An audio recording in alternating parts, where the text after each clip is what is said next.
போறோம். வாங்க எப்படின்னு பார்க்கலாம். அப்படியே மறக்காம ஒரு லைக் போட்டுருங்கப்பா. பூசணிக்காயா கட் பண்ணிக்கலாம்.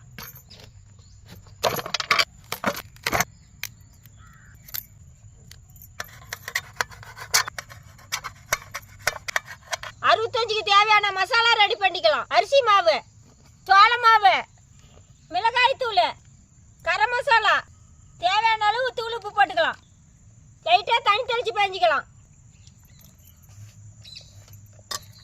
சீவன பூசணிக்காய் போட்டுக்கலாம்.